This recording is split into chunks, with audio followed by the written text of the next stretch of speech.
여러분 안녕하십니까? 코로나19 KBS 통합뉴스룸 5시 뉴스입니다. 코로나19 신규 확진자가 어제 하루 2명이 늘었습니다. 오늘부터 생활 속 거리 두기가 시작되면서 문화예술 분야의 국립시설이 다시 문을 열기 시작했습니다. 어제 프로야구에 이어 프로축구와 여자 골프 등 스포츠도 순차적으로 개막합니다. 홍석우 기자입니다. 오늘부터 다시 문을 여는 문화예술 분야 국립시설은 박물관과 미술관, 도서관 등 모두 24개소입니다. 국립중앙도서관과 국립현대미술관은 생활 속 거리두기 세부 지침을 지키면서 부분적으로 운영을 시작합니다. 개인 관람을 중심으로 시간대별 인원을 조정하고 사전 예약제를 활용하는 방식으로 개관합니다. 마찬가지로 국립중앙극장, 국립국악원, 정동극장, 명동예술극장, 국립아시아문화전당 등 5개 국립공연시설의 기획 공연들도 순차적으로 재개됩니다. 국립극단과 발레단 등 7개 국립예술단체의 연기됐던 공연들도 다시 열립니다. 모든 시설의 방역관리자가 지정되고 이용자의 증상 여부를 확인해야 하며 좌석은 지그재그 방식으로 한 칸 띄어앉게 됩니다. 프로스포츠 등 주요 체육 행사도 단계적으로 재개됩니다. 어제 프로야구를 시작으로 오는 8일에는 프로축구, 14일에는 프로 여자 골프가 무관중 경기로 개막합니다. 정부는 이후 코로나19 상황에 따라 관객 입장을 단계적으로 확대하는 방향을 검토할 예정입니다. 학생들이 참가하는 체육 행사는 등교 수업 일정과 연계해 다음 달부터 점진적으로 재개하는 방식을 검토하고 있습니다. 중대본은 일선 현장에서 생활 속 거리두기 세부 지침이 안착할 수 있도록 지자체와 관련 기관, 업계 등과 지속 소통할 계획이라고 강조했습니다. 어제 하루 코로나19 신규 확진자는 2명 늘어 1,806명으로 집계됐습니다. 2명 모두 쿠웨이트에서 입국 검역 과정에서 발견됐습니다. 최근 나흘 동안 쿠웨이트발 입국자 6명이 확진된 가운데 이들은 유사한 공간에서 근무했던 것으로 드러났습니다. 국내 지역사회에선 사흘째 확진자가 발생하지 않았습니다. 한편 정은경 중앙방역대책본부장은 여름철 에어컨 사용에 대해 수시로 창문을 통해 환기를 하면 가능하다고 보고 있다고 밝혔습니다. KBS 뉴스 홍석우입니다. 이재용 삼성전자 부회장이 경영권 승계 의혹과 노조 와해 논란 등에 대해 대국민 사과문을 오늘 오후 발표했습니다. 이 부회장은 자녀에게 경영권을 물려주지 않을 생각이고 무노조 경영도 포기하겠다고 밝혔습니다. 박대기 기자의 보도입니다. 이재용 삼성전자 부회장이 오늘 오후 서울 서초사옥에서 대국민 사과문을 발표했습니다. 이 부회장은 경영권 승계 문제로 더 이상 논란이 생기지 않도록 하고 법을 어기지 않겠다고 말했습니다. 또 경영권을 자녀에게 물려주지 않겠다고 했습니다. 저는 제 아이들에게 회사 경영권을 물려주지 않을 생각입니다. 오래전부터 마음속에는 두고 있었지만 외부에 밝히는 것은 주저해왔습니다. 노조 문제와 관련해선 더 이상 삼성에서 무노조 경영이라는 말이 나오지 않도록 하겠다고 말했습니다. 이어 법령을 준수하고 노동 3권을 확실히 보장하겠다고 했습니다. 이 부회장은 10여 분간 사과문을 읽고 기자들이 질문을 받지 않은 채 곧장 발표장을 떠났습니다. 오늘 발표는 지난 3월 삼성준법감시위원회가 사과를 권고한 데 따른 것입니다. 준법감시위는 이 부회장의 파기환송심 재판장인 정준영 판사의 주문에 따라 설치돼 형량을 줄이려는 것 아니냐는 시민사회단체의 지적이 잇따랐습니다. 이 부회장은 최순실 씨에게 말 3피를 뇌물로 준 사건으로 대법원에서 유죄가 확정된 뒤 파기환송심의 최종 판결을 앞두고 있습니다. KBS 뉴스 박대기입니다. 벤츠와 닛산 포르쉐의 수입 경유차 10억 종이 배출가스를 불법 조작한 사실이 드러났습니다. 특히 벤츠 차량이 적발된 것은 이번이 처음인데 이 대기 오염물이 인증 기준보다 최대 13배나 뿜어져 나왔습니다. 김진화 기자의 보도입니다. 이번에 배출가스 불법 조작이 확인된 차량은 메르세데스 벤츠 코리아와 한국 닛산, 포르쉐 코리아가 국내에 판매한 경유차 14종, 4만여 대입니다. 벤츠 C200D, S350 블루텍 등 12종과 닛산 캐시카이, 포르쉐 마칸 S 디젤입니다. 국내에서 벤츠의 배출가스 불법 조작이 적발된 건 이번이 처음입니다. 환경부 조사 결과 이들 차량은 인증 시험 때와 다르게 실제 운행 시에는 요소수가 적게 분사되거나 배출가스 재순환 장치 작동이 멈추도록 돼 있었습니다. 이렇게 되면 배출가스 저감 장치가 성능을 발휘하지 못해 대기 오염 물질을 제대로 거르지 못하게 됩니다. 벤츠의 경우 실제 도로 주행을 시작하면 질소산화물 배출량이 실내 인증 기준보다 최대 13배 이상 증가하는 것으로 확인됐습니다. 이 배출가스 저감 장치가 제대로 작동이 되면 그 관련된 부품들의 교체 주기도 빨라지고. 메르세데스 벤츠 코리아는 입장문을 통해 환경부 발표에 동의하기 어렵다며 불복 절차를 진행하겠다고 밝혔습니다. 환경부는 이번에 적발된 차량에 대해 인증을 취소했습니다. 또 배출가스 불법 조작으로는 국내 최대 과징금인 776억 원을 벤츠에 부과하고 닛산과 포르쉐에는 각각 9억 원, 10억 원의 과징금을 매길 방침입니다. 이와 함께 수입 판매사를 형사 고발하고 결함 시정 명령도 내립니다. 명령을 받은 회사는 45일 이내에 환경부에 계획서를 제출해 승인을 받아야 하며 대상 차량 소유자는 이후 수입사의 직영 또는 협력 서비스 센터에서 결함을 시정받을 수 있습니다. KBS 뉴스 김진아입니다. 21대 국회 첫 신임 원내대표 선출을 위한 각 당의 경선 레이스가 막이 올랐습니다. 내일 경선을 진행하는 민주당은 3파전으로 압축됐고 모레가 경선인 통합당은 양자 구도로 치러집니다. 안다영 기자가 보도합니다. 김태년, 전해철, 정성호 의원 3파전으로 치러지는 민주당 원내대표 경선. 경선을 하루 앞두고 초선 당선인들을 상대로 한 후보자 합동 토론회가 열렸습니다. 초선 당선인들이 많은데 후보자에 대한 정보가 부족할 수 있다는 판단에서입니다. 후보들은 초선 맞춤형 공약을 내걸면서 180석 슈퍼여당을 이끌 청사진도 제시했습니다. 통합의 리더십으로 당을 안정적으로 운영하고자 합니다. 민생 입법 성과 도출, 의회 중심, 정책 중심의 시스템을 확립하겠다. 제가 진정하게 진정성을 갖고 신뢰를 갖고 야당을 설득하겠다. 민주당 당선인 163명 중 40%에 해당하는 68명이 초선으로 이들의 표심이 승부를 가를 것으로 분석됩니다. 미래통합당은 오늘 원내대표 후보 등록을 마쳤습니다. 통합당 원내대표 경선은 5선의 주호영 의원과 4선의 권영세 당선인 양자 구도로 치러지게 됐습니다. 당초 출사표를 던졌던 이명수, 김태흠 의원은 출마를 철회했습니다. 통합당은 모레 당선자 총회에서 후보자 정견 발표와 합동 토론 뒤 투표를 실시할 예정입니다. 이런 가운데 임기가 끝나는 민주당 이인영 원내대표는 여야 신임 원내대표가 선출된 뒤 다음 주라도 마지막 본회의를 열어야 한다고 주장했습니다. 이에 대해 통합당 심재철 원내대표는 민주당이 개헌안 처리를 위해 통합당을 압박하고 있다며 코로나19 위기 속에서 무슨 개헌론이냐고 맞섰습니다. KBS 뉴스 안다영입니다. 아프리카 서부 가봉의 수도 리브르빌 인근 해역에서 어선이 해적의 공격을 받아 한국인 1명 등 선원 6명이 납치됐습니다.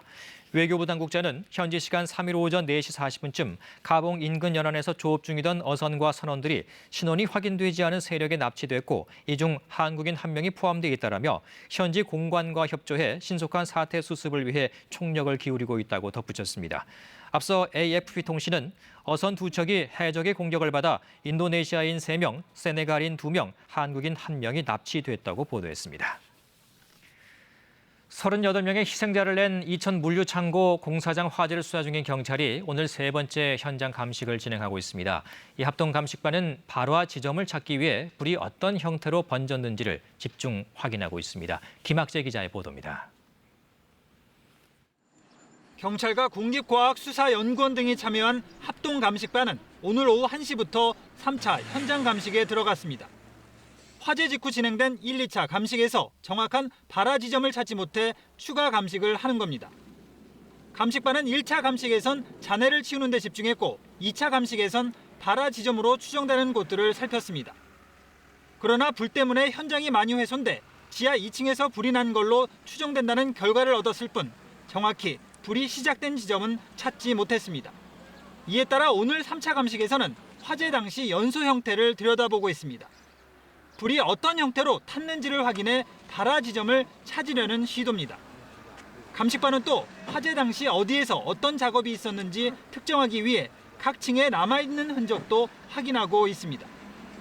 1, 2차 감식에서 별다른 성과를 얻지 못했기 때문에 오늘 3차 감식에 이어 4차, 5차 등 추가 감식이 이어질 가능성도 있습니다. 희생자 유가족들은 오늘부터 합동 분향소에서 합동 추모를 내일 오후 6시에 진행할 예정입니다. KBS 뉴스 김학지입니다. 국제 유가가 폭등했습니다. 미국 내 경제 재개 움직임이 확산되면서 원유 수요 회복에 대한 기대감이 호재로 작용했는데요. 뉴욕 증시와 유럽 증시도 일제히 상승했습니다. 뉴욕에서 김철우 특파원의 보도입니다. 국제유가가 폭등하며 5거래일 연속 상승세를 이어갔습니다. 6월 인도분 서부 텍사스산 원유는 전날보다 배럴당 20.5% 상승해 24.56달러의 장을 마감했습니다. 영국산 브렌트유도 14% 넘게 올라 30달러 선에 거래되고 있습니다. 원유 수요가 회복될 것이란 기대감이 시장에서 호재로 작용했습니다. 세계 각국의 봉쇄 조치 해제와 미국 내 경제 재개 확산 움직임 때문입니다. 이와 관련해 미국 내에서 어제 6개 주가 경제 활동을 재개했습니다. Just wow. It's been great to see people just really happy to just 봉쇄 완화에 비교적 신중했던 캘리포니아주 등 40개 주도 곧 제한적인 경제 활동을 시작합니다. 뉴욕주도 코로나19 사태로 취한 각종 제한 조치를 푸는 7개 정상화 조건을 제시했습니다. 국제유가 상승에 트럼프 미국 대통령은 트위터를 통해 수요가 다시 시작돼 유가가 멋지게 올라가고 있다고 반응했습니다.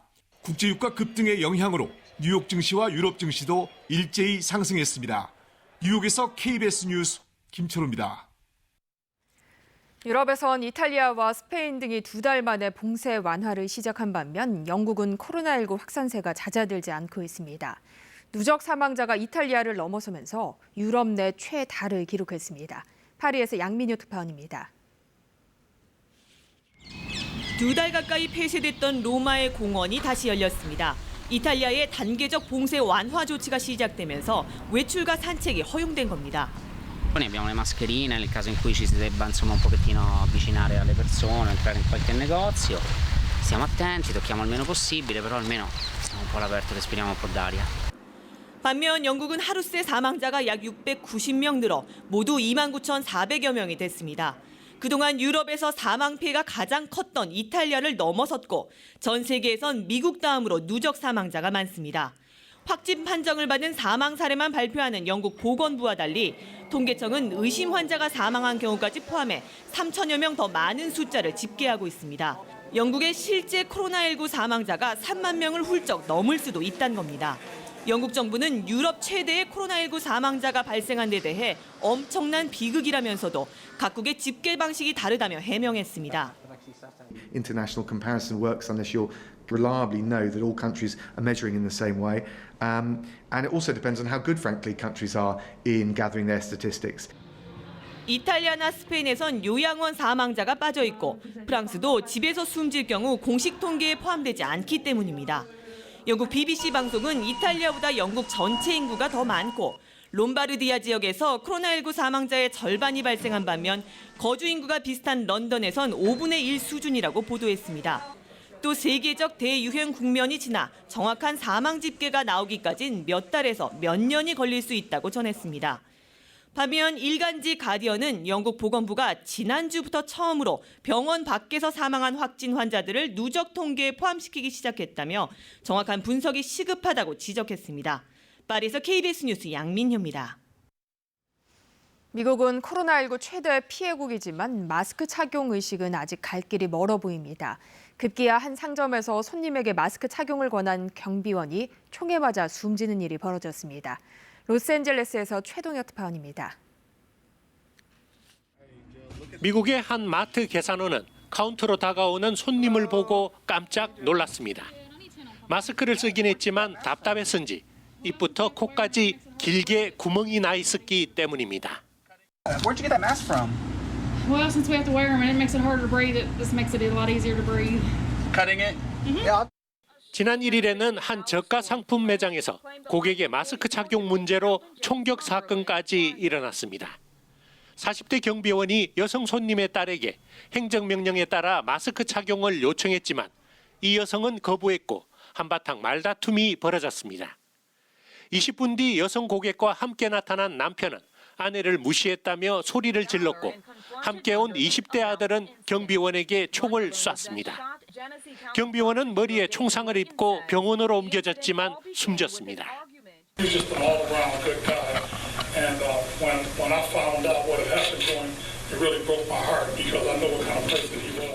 출동한 경찰이 여성을 체포했고 달아난 남편과 아들은 수배했습니다.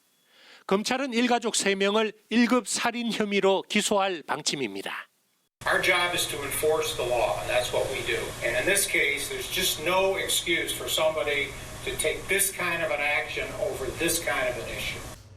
마스크 착용을 거부해 상점 직원에게 행패를 부리는 사람, KKK 두건을 쓰고 쇼핑을 하는 사람까지 코로나19 최대 피해국인 미국에선 이제서야 마스크 착용을 의무화한 곳이 늘어나고 있지만 마스크 착용 의식은 아직 갈 길이 멀어 보입니다. 로스앤젤레스에서 KBS 뉴스 최동혁입니다. 고가 다주택 규제 강화로 집값 잡기에 나선 정부가 이번에는 공급 확대 방안을 내놓았습니다. 이 재개발 과정에 공공이 개입해 속도를 내고 도심 유휴지 개발 등으로 2022년까지 서울 도심에 7만 가구를 공급하기로 했습니다. 김수영 기자의 보도입니다. 정부가 발표한 수도권 주택 공급 강화 대책의 핵심은 그동안 지지부진한 서울 도심 재개발을 활성화한다는 겁니다.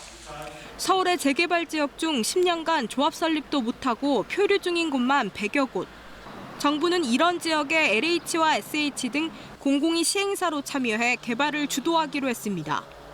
모자라는 사업비는 공공이 부담하고 인허가 절차를 앞당겨 사업 기간을 10년에서 5년으로 단축합니다.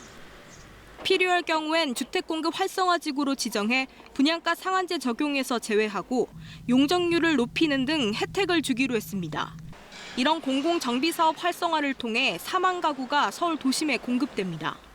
공공재개발 등의 사업 과정에서 시세 차익을 목적으로 조합원 입주권을 취득하는 경우에는 추후 시세 수준으로 아파트를 분양토록 해서 투기 수요가 유입되지 않도록 하겠습니다. 7만 가구 중 나머지 3만 가구는 도심 유휴 공간 정비와 재활용을 통해 공급됩니다. 서울 중심부인 용산역 정비창 등에 15,000호를 짓고 비어있는 오피스텔이나 상가 등도 공공임대로 개조해 1인 가구에 장기 공급하기로 했습니다. 기존의 수도권 주택 공급 계획도 일정을 서두르기로 했습니다. 수도권 공공택지에서 올해부터 공급되는 아파트 77만 가구 중 절반 이상을 2023년까지 입주자 모집에 착수하고 3기 신도시에서는 사전 청약제를 도입해 조기 분양하기로 했습니다. KBS 뉴스 김수영입니다. 구급 차량이 응급 환자를 이송할 때 차들이 길을 터주는 이른바 모세의 기적이 종종 일어나지요. 하지만 교차로 신호 때문에 차들이 막히면 어쩔 수가 없습니다. 이 한 지자체에서 긴급 차량이 신호에 걸리지 않도록 하는 시스템을 구축해 화제를 모으고 있습니다. 김기흥 기자가 소개해드립니다. 수원시청에서 환자를 이송하기 위해 내비게이션에 아주대병원을 입력하자 15분 1초가 나옵니다. 이번에는 우선 신호 서비스를 요청하자 스마트폰이 도시안전통합센터에 GPS 신호를 보냅니다. 동시에 스마트폰 앱에선 병원까지 이동하는 최적의 길 안내가 시작됩니다. 보라색에서 주황색으로 바뀐 교차로 표시가 지금 긴급 차량 우선 신호 시스템이 구급 차량이 교차로에 들어서기 전에 신호는 이미 녹색으로 바뀌어 있습니다. 목적지까지 단 한 번도 교차로 신호에 걸리지 않았습니다. 걸린 시간은 7분, 평상시보다 8분 더 일찍 도착했습니다. 수원시청에서 아주대병원까지는 15개의 교차로가 있습니다. 그리고 녹색 신호에서 다음 녹색 신호로 바뀌는 데에는 평균 3분 정도 걸립니다. 수원시가 10개 지점에서 시스템을 적용한 결과 구급 차량의 1km 평균 이동 시간이 56% 단축됐습니다. 신호 체계를 잡아주기 때문에 그 출퇴근 시간이나 차량 막히는 시간대에 훨씬 빠르게. 기존에는 교차로에 무선 기지국을 설치해야 했지만 이제는 구급 차량에 관련 앱이 설치된 스마트폰만 있으면 도시안전통합센터가 모든 교차로의 신호를 제어할 수 있습니다. 신호를 터주는 건 의전 때문에 터주는 게 아니라 생명을 살릴 때 활용되면 최근 3년간 중증 외상과 급성 심근경색으로 응급실로 이송 중에 길거리에서 목숨을 잃은 사람은 2,300여 명에 이릅니다. KBS 뉴스 김기흥입니다. 부동산 시장이 코로나19 사태로 숨고르기에 들어갔지만 유독 아파트 분양 시장만큼은 열기가 식지 않고 있습니다. 이 총선 때문에 미뤄왔던 분양 물량이 이번 달에 쏟아질 예정인데 다시 문을 연 견본주택은 사람들로 북적였습니다. 임종빈 기자입니다. 지난달 24일 문을 연 경기도의 한 아파트 견본주택. 방호복을 입은 직원이 발열 체크를 하고 열화상 카메라도 설치됐습니다. 1시간에 30명씩 하루 300명만 들어갈 수 있는데 열흘치 방문 예약이 전부 마감됐습니다. 아무래도 사이버상으로 보는 것보다는 실제 와서 보는 게 훨씬 더 여러 가지 정보를 더 얻을 수 있을 것 같아서 나왔습니다. 이런 청약 열기는 높은 경쟁률로 입증되고 있습니다. 최근 견본주택도 열지 않고 분양한 서울의 3개 아파트 단지 모두 세 자릿수 청약 경쟁률을 기록했습니다. 반면 서울의 기존 아파트 거래량은 1년 전보다 50% 넘게 줄었고 가격도 10달 만에 내림세로 돌아섰습니다. 코로나 사태 여파로 집을 사겠다는 사람이 줄고 여당의 선거 압승으로 규제 강화가 예상되면서 기존 집값의 불확실성이 커진 상황. 매매 대신 분양시장으로 부동산 수요가 쏠리면서 청약통장 가입자 수도 최근 크게 늘었습니다. 재건축 재개발이 쉽지 않은 상황에서 이왕이면은 새 아파트로 내 집 마련을 하려는 수요들이 많은 데다가 분양가 자체가 주변 시세보다 저렴하다 보니까 이번 달 분양 예정 물량은 연중 최대치인 7만 4천여 가구. 잇따라 문을 여는 견본주택에 방문객들이 지나치게 몰릴 경우 방역당국의 새로운 고민거리가 될 가능성도 있습니다. KBS 뉴스 임종민입니다. 미 국가정보국 국장 지명자가 미국이 당면한 안보 위협 가운데 하나로 북한의 핵 능력과 운반 시스템 개발을 꼽았습니다. 5G를 토대로 한 중국으로의 기밀 유출 가능성은 가장 먼저 언급됐습니다. 금철영 특파원이 보도합니다. 상당수 의원들과 관계자들이 마스크를 쓴 채 진행된 상원 인준청문회.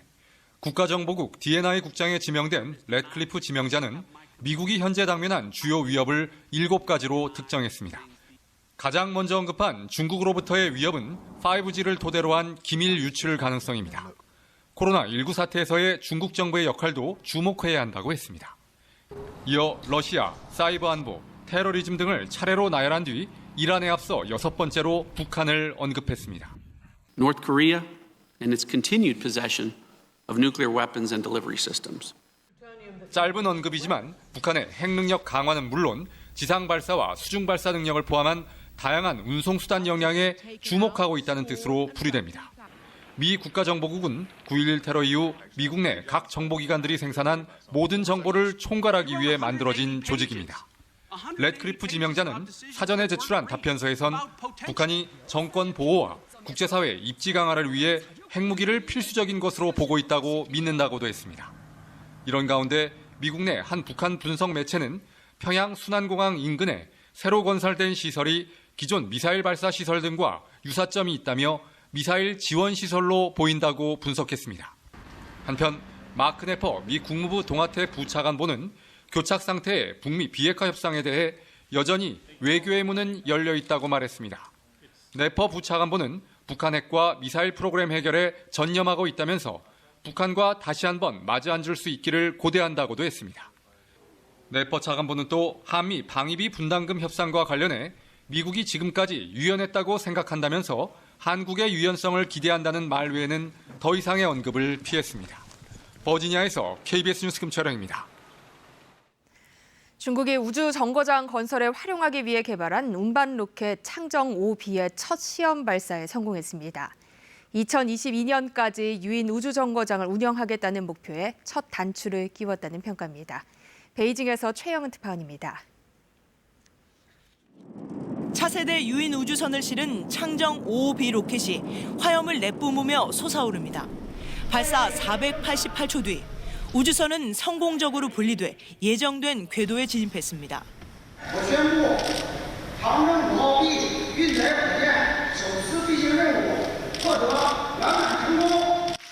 창정 5B는 중국이 2022년까지 완성하겠다는 유인 우주정거장을 위해 만들어졌습니다.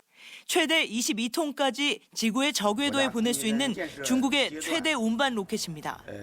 우주정거장의 관리와 통제를 도맡을 핵심 묘들인 20톤급의 텐허를 올해 궤도에 보내는 임무를 맡을 예정입니다.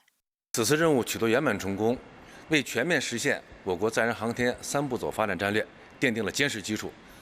지난해 12월 말 창정 5호를 발사 성공한 데 이어서 창정 5B의 시험 발사에도 성공하면서 중국은 올해 우주 개발 프로젝트에 속도를 낼 수 있게 됐습니다. 중국은 올해 첫 화성 탐사에 나서고 달 표면에서 표본을 수집해 지구로 돌아오는 창어 5호도 발사한다는 계획입니다. 한편 창정 5B에 탑재된 차세대 우주선은 이번에는 우주인이 타지 않았지만 기존 선저호가 3명을 태울 수 있었던 데 비해서 최대 6명까지 탑승할 수 있게 개발됐습니다. 지난 3월 창정 7A, 4월엔 창정 3B 로켓 발사에 실패했던 중국은 이번 발사 성공으로 자신감을 회복하게 됐습니다. 독자 기술로 우주 로켓 발사를 시작한 지 50년째를 맞는 중국. 올해 40기 이상 로켓 발사 계획을 가지고 우주 패권에 도전하고 있습니다. 베이징에서 KBS 뉴스 최영훈입니다. 오늘 강한 햇볕이 광주의 낮 기온을 30.1도, 서울도 27.6도까지 끌어올렸습니다. 내일은 오늘만큼은 아니어도 한낮에 다소 덥겠는데요. 대부분 25도를 웃도는 곳이 많겠습니다. 다만 지형적인 영향을 받는 동해안 지역은 20도 안팎에서 선선한 날씨가 예상됩니다. 현재 전국적으로 맑은 날씨가 이어지고 있습니다. 내일도 고기압의 영향권에서 하늘은 맑겠는데요. 다만 영남 해안과 전남 남해안, 제주도에서는 바람이 강하게 불겠습니다. 내일 아침 기온은 서울이 14도, 청주 13도, 광주 14도, 대구 11도로 예상됩니다. 낮 기온은 서울이 27도, 청주 25도, 광주와 전주 26도, 대구는 22도 등으로 오늘보다 조금 낮겠습니다. 현재 남해 먼바다에는 풍랑특보가 발효 중입니다. 내일도 물결이 3, 4m로 거세게 일겠습니다. 모레 오후 늦게 서해안을 시작으로 밤부터는 전국에 비가 내릴 것으로 보입니다. 주말까지 비가 이어지겠습니다. 기상정보였습니다. 코로나19 통합 뉴스룸은 7시 뉴스에서 이어집니다. 시청해주신 여러분 고맙습니다.